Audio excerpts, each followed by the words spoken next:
Halo teman-teman, pernahkah kalian berpikir kenapa banjir dapat terjadi? Sampai saat ini, kita sering kali melihat banjir di sekitar daerah rumah kita.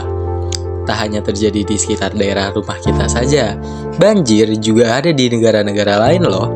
Tapi, sebenarnya apa sih yang menyebabkan banjir itu dapat terjadi? Oleh karena itu, tetap pantau terus video ini untuk mendapatkan penjelasan lebih rinci.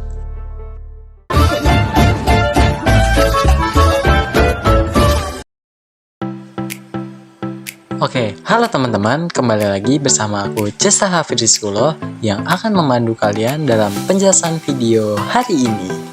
Sebelum kita masuk ke dalam sesi penjelasan mengenai apa yang menyebabkan banjir dapat terjadi, kita sebelumnya harus tahu nih, apa sih itu banjir? Banjir itu adalah suatu peristiwa fenomena alam yang dimana meluapnya air yang merendam daratan. Nah, dari sini kita tahu kan banjir itu apa? Banyak orang yang berasumsi bahwa sebenarnya banjir itu diakibatkan oleh sampah yang menumpuk, sehingga membuat aliran air di kali atau sungai tersumbat. Alhasil, aliran air menjadi tak terkontrol dan mulai membanjiri daerah di sekitar kali atau sungai tersebut. Faktor banjir ini dikarenakan akibat tingkah laku manusia yang semena-mena, sehingga menyebabkan rusaknya suatu kondisi alam.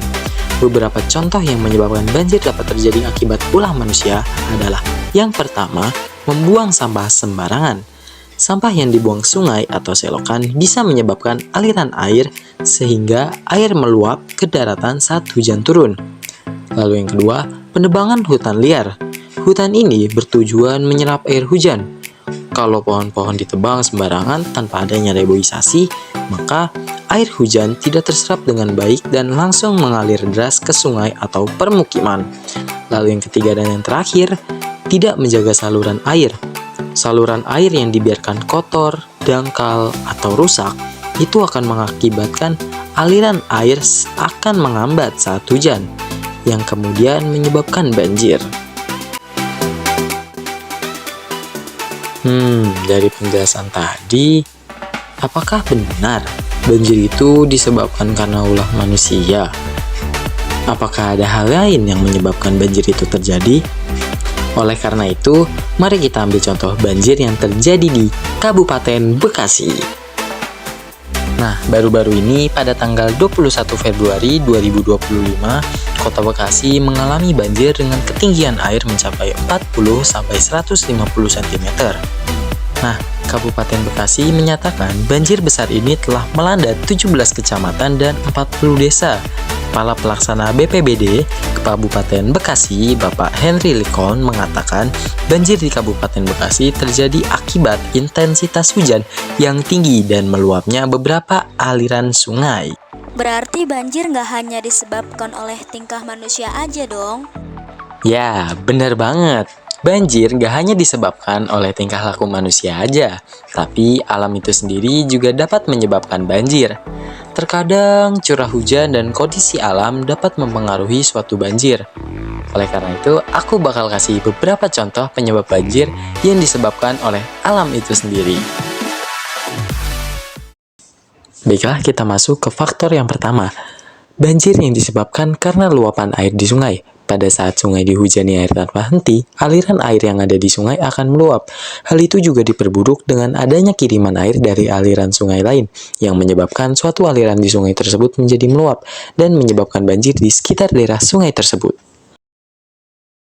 Selanjutnya, faktor yang kedua yang disebabkan oleh kondisi dataran di lingkungan tersebut. Air hujan yang berasal dari dataran tinggi akan terjun menuju dataran yang lebih rendah, dan hal itu dapat membuat air berkumpul di dataran rendah dan membuat banjir di sekitar daerah tersebut.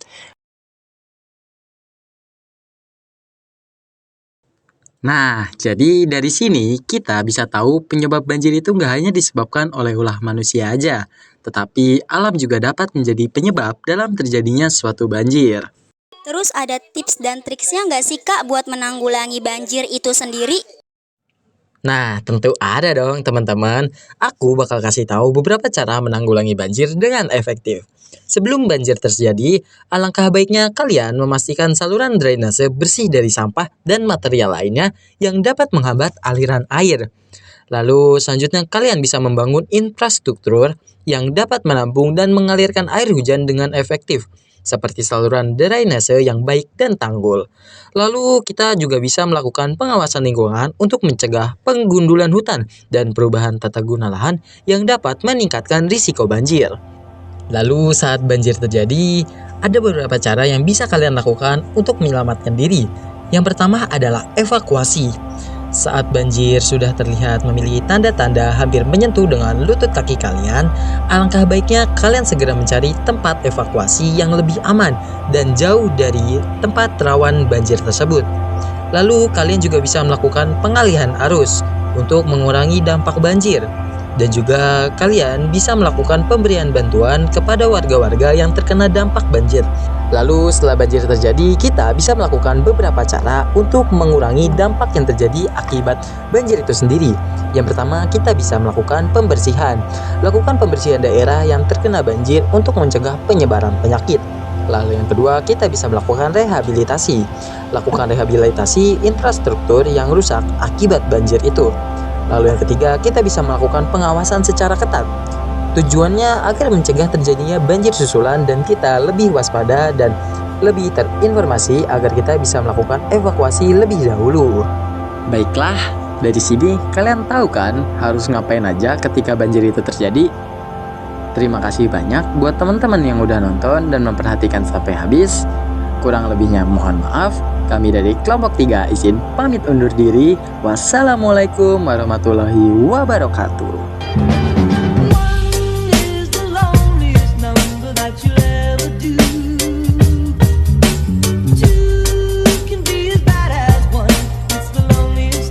Since